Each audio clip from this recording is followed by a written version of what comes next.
Hola, ¿cómo están amigos de Vidas que Impactan Vidas? Hoy vamos a hablar de un tema que me parece importante que lo abordemos. No sé si han escuchado ustedes este término, el gaslighting, que es cuáles son las características de la persona que practica el gaslighting, cómo nos puede afectar del otro lado. Bueno, vamos a hablar de este tema, vamos a desmenuzarlo todo, pero sobre todo vamos a dar algunas alternativas para poder detectarlo y poder ponerle solución a este tema. Y el día de hoy nos acompaña la psicoterapeuta María Elena Castro Contreras. Ella es directora y fundadora de Humanízate, Psicoterapia que Transforma, y yo la saludo con mucho gusto el día de hoy. ¿Cómo estás, María Elena? Muy bien, Joana. Gracias siempre, por acompañarnos. Muy encantada de estar aquí con ustedes. Pues gracias por acompañarnos y para hablar de este tema que me parece apasionante y muy revelador. Ahorita ya, antes de entrar aquí al aire, estábamos platicando de algunas cosas y bueno, me acabas de revelar algo que vamos a platicarlo acá, por supuesto, pero para ir entrando ya de lleno al tema y vámonos directo. ¿Qué es el gaslighting? Pues mira, es una forma de manipulación psicológica que una persona puede dar. En este caso, pues sí se consideraría una víctima, en donde puede haber comunicación a muchos niveles, ¿no? O sea, por ejemplo, por un lado te dice una cosa, pero por otro lado te revuelve y hace que tú no entiendas como exactamente qué significado le quiere dar, pero tiene varias condiciones. Hacer sentir culpable a la víctima, pues justamente por no entender. Y esto hace que la víctima constantemente está dando vueltas de qué hizo mal, por qué la otra persona se enojó. Entonces es todo un proceso, ¿sabes? No es solamente una cuestión que sucede una vez, sino que se da en un proceso de tiempo. Entonces imagínate la locura de esta situación en la que vive la víctima, porque es consecutivamente. Y entonces hay un momento en donde pareciera ser que la víctima sale de la realidad. Porque ella percibe una cosa, y cuando decimos percibe es que percibe con los sentidos, o sea, lo identifica con los sentidos, pero en este caso el agresor le hace creer que lo que ella está pensando y viviendo no es cierto.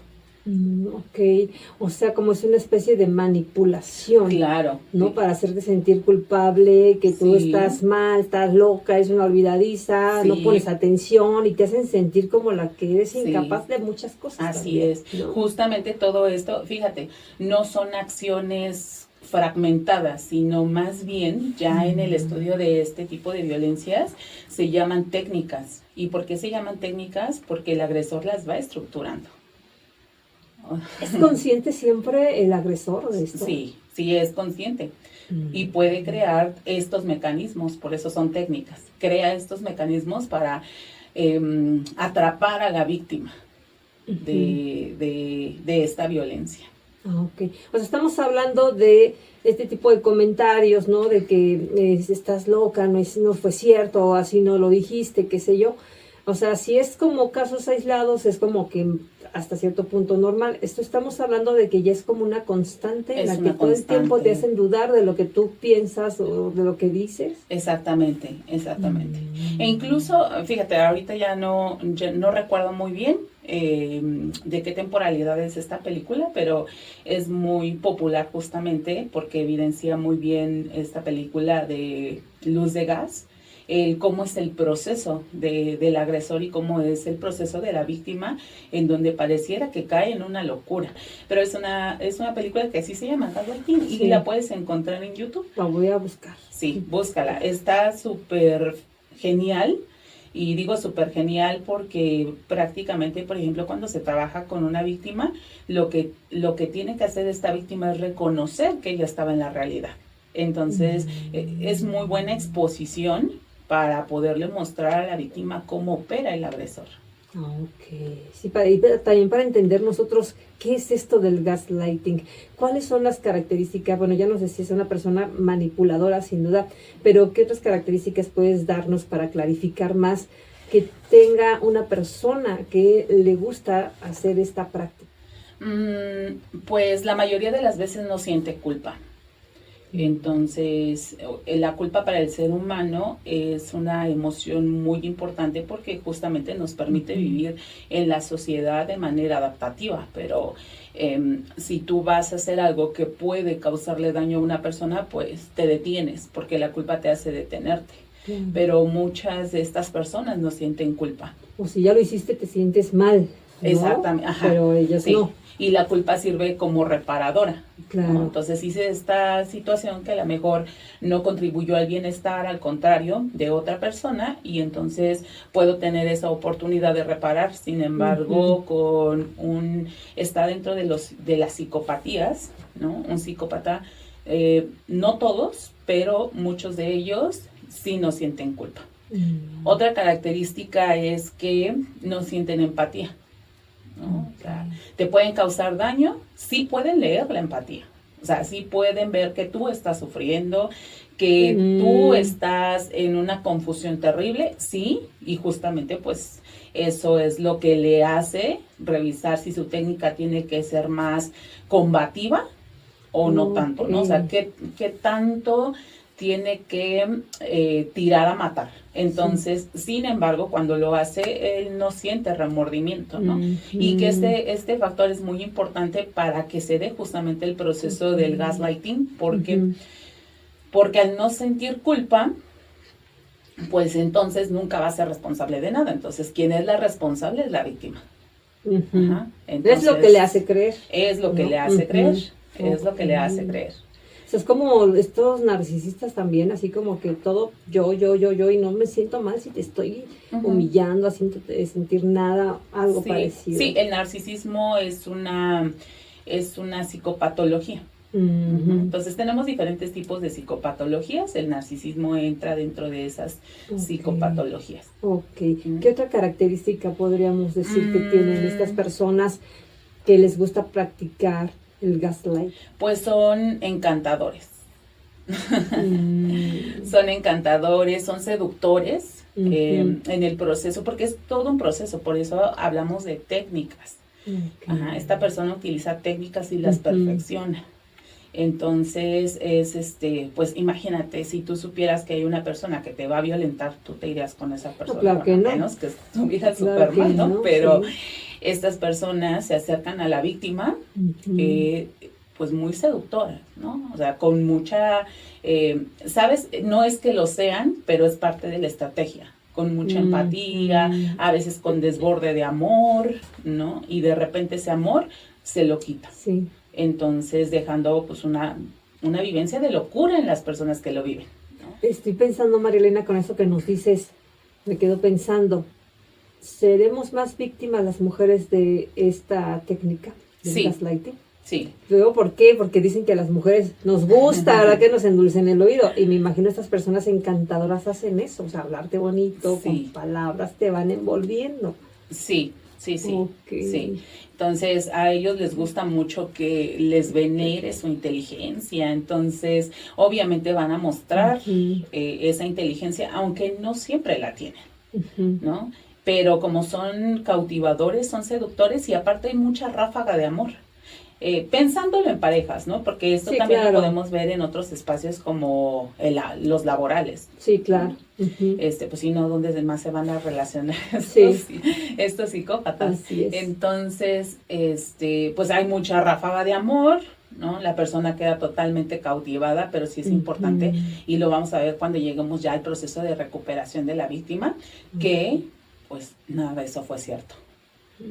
Oye, qué fuerte, ¿eh? Sí suena fuerte todo esto, porque es algo tan sutil, además. Sí, muy sutil, pero imagínate, no sé, recuerdo esta parte en San Juan de Ulúa, en esta exposición que te dan sobre los métodos de tortura, y entonces hay un método de tortura, no sé si recuerdas, en donde colocaban al preso o al esclavo abajo de una gotita de agua, ¿no? Sí. Y entonces tú como que lo ves y dices, ¿esto cómo puede generarle una locura a la persona, ¿no? Después de un ratote cayéndote esa gotita, hasta puede perforar. Exactamente. Y eso pasa en este proceso violento. Bueno, pues sí está fuertísimo. Mira, ¿qué te parece si para entender mejor este tema nos das algunos ejemplos justo de gaslighting? O sea, ¿en qué casos en particular podrías decir, mira, esto está haciendo gaslighting? Por ejemplo, sí recuperé algunos que he escuchado mucho. Entonces, por ejemplo, bueno, Pero antes de eso, yo creo que haría un corte en explicarte qué no es. Ah, ok, O sea, perfecto. ¿qué no es? El que tú y yo tengamos puntos de vista diferentes, ¿no? Opiniones diferentes que, bueno, como seres humanos puede pasar. Entonces puede ser que yo diga que este lugar es frío y tú digas, no está tan frío. Entonces, pero pues a lo mejor desde tu experiencia no puede estar tan frío y desde mi experiencia sí, eso no lo es. ¿No? Esta parte del gaslighting es elaborado, o sea, incluso se crean escenarios elaborados. Pues es premeditado. Todo. Es premeditado, sí, y justamente eso es lo que se le explica a las víctimas cuando acuden a terapia, porque obviamente nosotros estamos tan adaptados a la violencia que si, por ejemplo, la víctima le contara a su gente cercana, la gente cercana no lo entendería porque está muy familiarizado con la víctima. Y entonces tal vez le diría, ¿sabes qué? Pues sí estás exagerando un poco. No, son tan encantadores que encantan a la familia entera. Claro, ¿no? claro. Y te decía, esta película es fantástica porque justamente vas viendo, este señor no tiene amor por nadie, ¿sabes? Pero en el análisis que yo hacía de la película hace algún tiempo, era como él generaba este gaslighting con la esposa, pero había una sirvienta que se empezaba, como que había destellos, ¿no? De la sirvienta se daba cuenta de cosas, ¿no? Y entonces, por ejemplo, en una ocasión, el señor le esconde una carta que era directa para su esposa, y entonces la esposa va corriendo porque aparte los aíslan a la víctima para que no pida ayuda. Por eso te decía, es todo una técnica, una técnica de tortura emocional, psicológica y lo demás, ¿no? Porque no solamente queda en eso. He tenido casos en consultas súper sorprendentes. Entonces, pues cuando se da cuenta que alguien más ya se dio cuenta, entonces puede ser cautivadora con esa persona. Entonces en la película es la sirvienta, le dice la esposa, oye, dame la carta que llegó para mí, me dijo, pues dice el nombre de la sirvienta, dice, dámela, me dijo que había llegado para mí, ¿no? Y le dice, ¿de qué hablas? Fíjate y ve si en alguna está tu nombre, ¿no? Y después empieza a enamorar a la sirvienta, pero no le enamora con el afán de tener una relación, sino las personas de afuera, del exterior, también son instrumentos para llevar a cabo toda esta situación. Sí. ¿No? Entonces ya en situaciones normales, pues ya escuchamos, por ejemplo, que las víctimas dicen que la familia los quiere, por ejemplo, ¿no? O en espacios laborales el jefe los quiere, ¿no? Sí, una pareja dice, ya mi mamá te hace más caso a ti que a mí, ¿no? Exactamente, pero debemos de considerar que todo esto está construido. O sea, no es aleatorio, no es una situación del destino, sino más bien este perpetrador de la violencia lo gestiona. Entonces voy a tratar de explicarte algunos ejemplos. Pero me estabas diciendo lo que no, me dabas un ejemplo de lo que no. Sí, ¿cuál otro podría ser lo que no es gaslighting? Pues, ¿sabes? Te decía, es un tanto complicado porque es como tenemos mucho que cuestionar la realidad de lo que se nos está diciendo. ¿Sabes también de qué me acordé antes de ir a los ejemplos? Que es lo que hablábamos fuera del aire. Por ejemplo, ¿no? Una persona que le encanta hacerse la víctima. Y estas personas que se justifican por todo y magnifican todo. ¿Hasta dónde? Y te hacen creer de que no es cierto lo que tú estás diciendo, ¿no? Y tú dices, bueno, yo no le estoy haciendo gaslighting. Más bien esta es como una persona víctima de todo.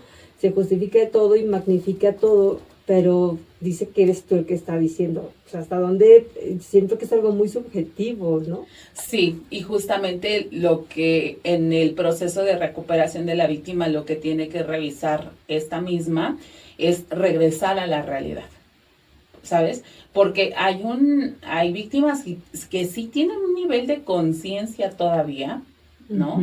Pero justamente al estar sumergida todo el tiempo, la mayor parte de los días en una relación como esta, le hacen dudar de su capacidad de percibir la realidad.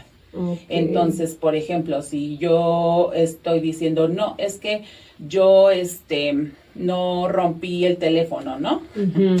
Y resulta que en donde estamos hay cámaras, Uh-huh. y esa cámara indica que sí la rompió, entonces tenemos que aterrizar a la realidad. Ok. Uh-huh. Me decías que tal vez esa es la persona que está haciendo el gaslighting, ¿verdad? Sí, puede ser.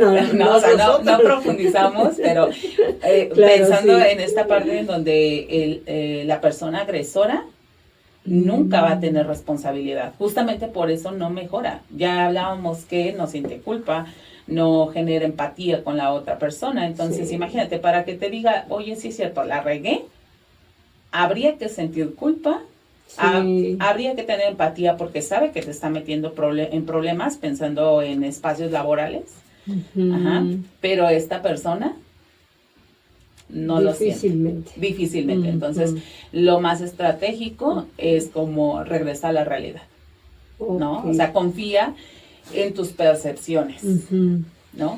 Que ya hablaremos de ese tema del victimismo, pero bueno, ahora sí, danos algunos ejemplos, Marielena, para que nos quede todavía más claro qué es esto del gaslighting y si yo estoy siendo víctima de... Sí, muy bien. Dice, este es muy socorrido, te pones histérica por todo, ¿no? Dice la persona, te pones histérica por todo. La situación es que la víctima expresa enojo y es un enojo legítimo por algo que pudo haber sucedido, ¿no? Y la persona que lo genera ridiculiza lo que dice. Okay. ¿No? Entonces, ¿cuál es el efecto en la víctima? ¿No? Se desautoriza su sentir. O sea, es como, pues, sí, tal vez no era así. Uh-huh. ¿No? Tal vez no era así. Y como él dice, estoy exagerando. Empieza a darle la razón. Ajá, ¿no? Empieza a darle la razón, pero empieza a darle la razón justamente por esta desautorización y desvalorización del sentimiento. Entonces, no, fíjate qué tan complicado es, por eso te decía, es como una comunicación a dos niveles. Uh-huh. Sí. Es como decir, ay, tu suéter es color blanco, ¿no? Mira, me compré un suéter color blanco. Ese no es color blanco. Uh-huh. ¿Cómo te atreves a decir que es blanco? Fíjate bien. Uh-huh. Y aunque tú lo estás viendo blanco, claro, te hacen dudar, ¿verdad? Sí. Pero fíjate bien, y aparte es un suéter muy feo.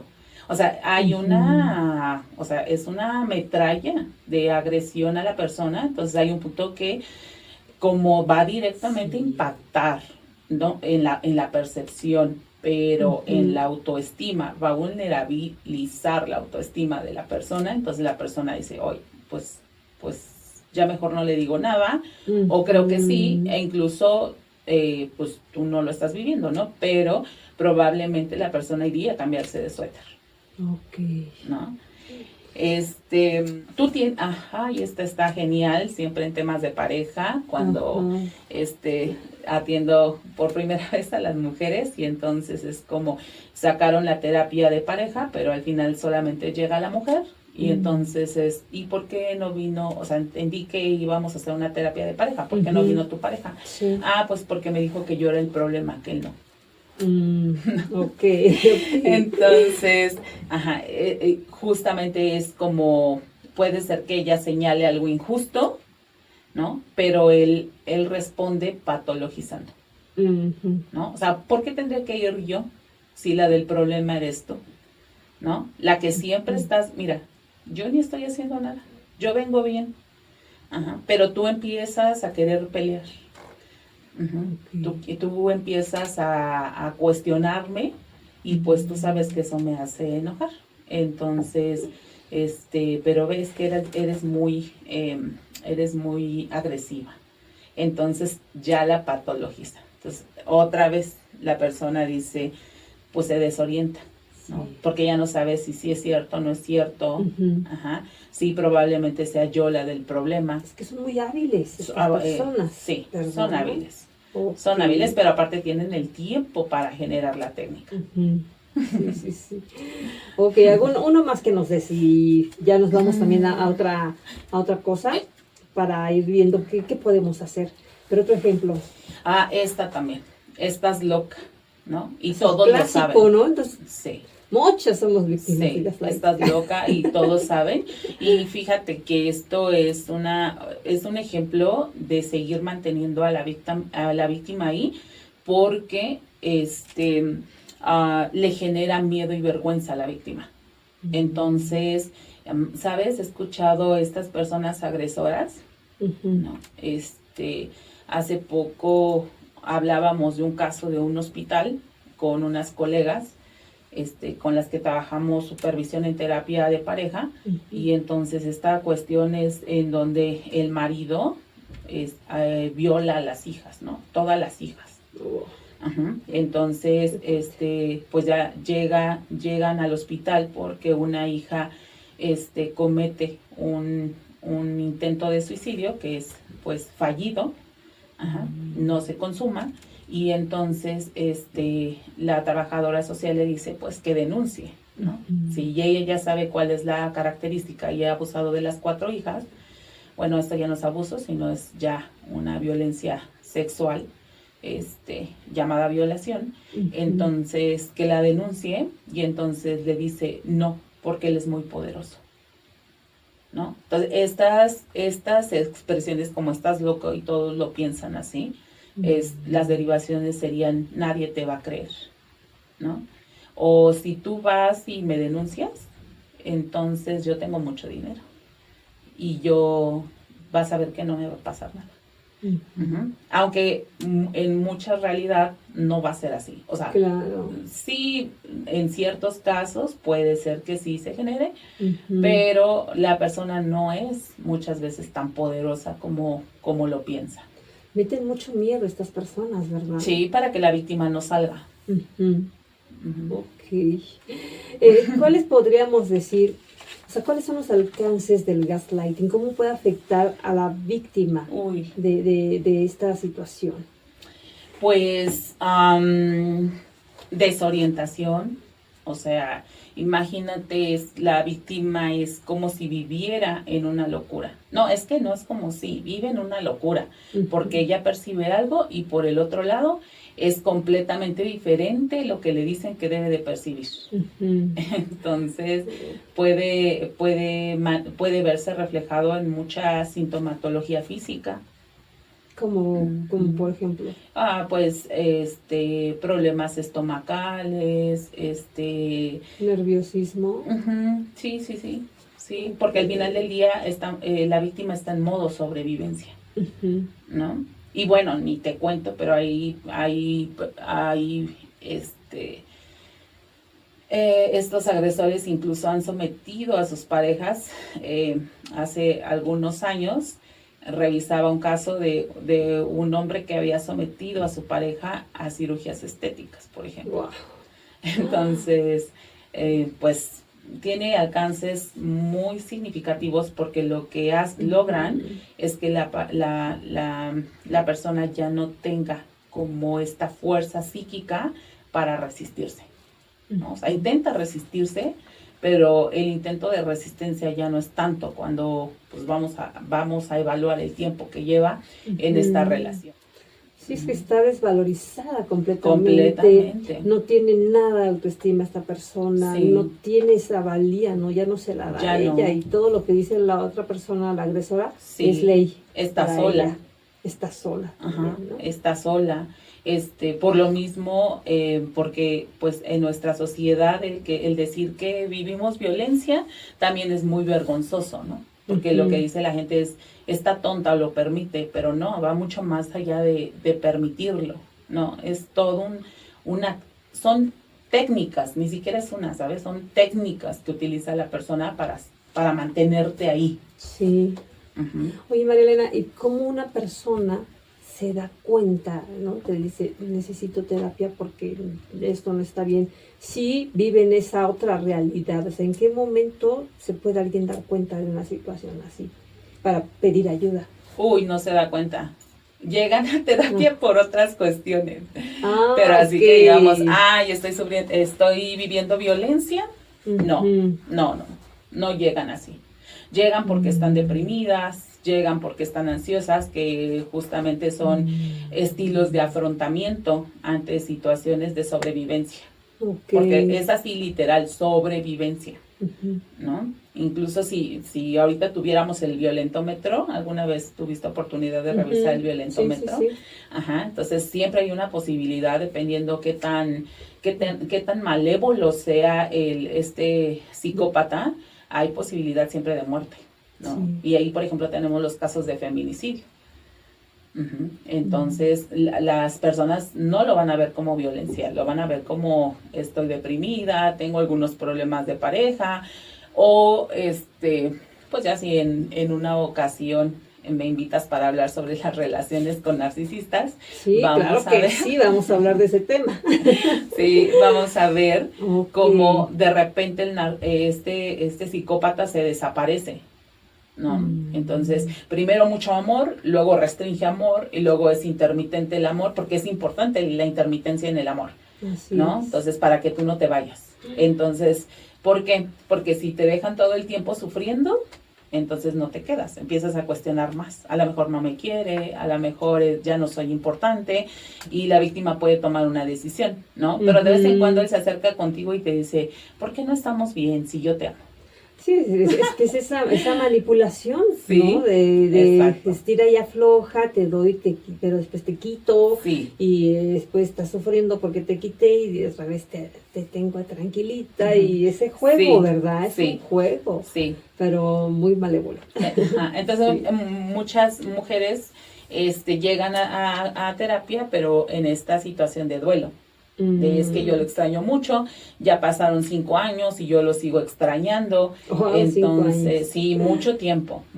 Incluso en tratamiento, hay un autor español, ¿no?, que ha trabajado por 25 años este tema, y te dice que el trabajo con personas sobrevivientes de este tipo de violencias llega a tardar hasta 2 años o más. Sí, me imagino, porque cuánto tiempo no pasó para llegar a esa condición. Lamentablemente el tiempo se nos ha agotado, María Elena, el tiempo es cortito aquí en radio, pero ¿qué podemos hacer? Digo, si es una situación en la que la víctima no se da cuenta, ¿qué sí se puede hacer? O bueno, también que nos compartas tus redes sociales, tu número de contacto, donde la gente pueda ahondar y profundizar más sobre este tema, o si está pasando alguna situación como esta u otra, te puedan consultar. Claro. ¿Qué te digo primero? ¿Qué se puede hacer? Y ya nos compartes tus redes. Muy bien. Pues la invitación a la víctima a reconocer la realidad. Dentro de mi experiencia en consulta, la víctima sí reconoce la realidad, las situaciones que no se apropia de la realidad. Pero cuando vas viendo y le vas preguntando, y ella misma te va diciendo el por qué no hizo o por qué sí hizo ciertas cosas, pero te dice, pero bueno, no sé si esté bien.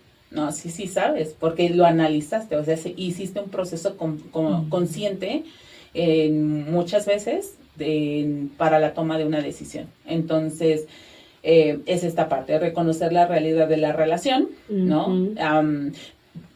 Invitarla a que vea la relación como una relación no normal, ¿no? Porque cuando ya están esta duelo, lo ven desde una relación normal, porque en algún momento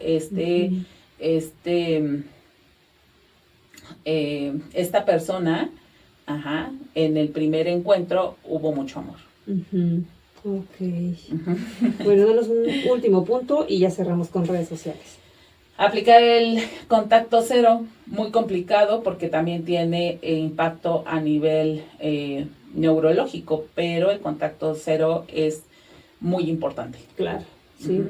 Sí, porque si no, no se termina. Sí. Entonces, aunque duela, sí es necesario el contacto cero. Definitivamente. Pues compártenos algún número de contacto, tus redes sociales, María Elena. Claro que sí, pues me pueden encontrar en todas las redes sociales como Humanízate Psicoterapia que Transforma, y bueno, ahí también siempre les damos algunas sugerencias para ir trabajando en su día a día.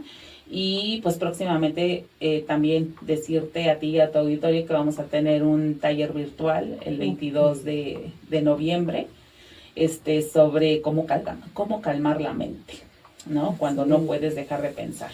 Me apunto. Y bueno, y mi teléfono de referencia, en donde me pueden escribir y siempre contestamos, es el 55 21 32 91 14.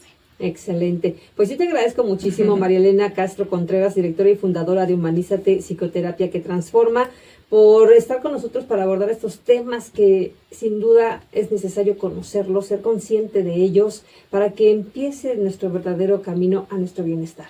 Sí, así es. Muchas gracias a ti por invitarme y sumarnos a estas vidas que transforman vidas. Así es. Muchísimas gracias, amigos. Yo soy Joana Mata y nos reencontramos en un próximo capítulo para seguir hablando de estos temas que nos llevan a tener un bienestar.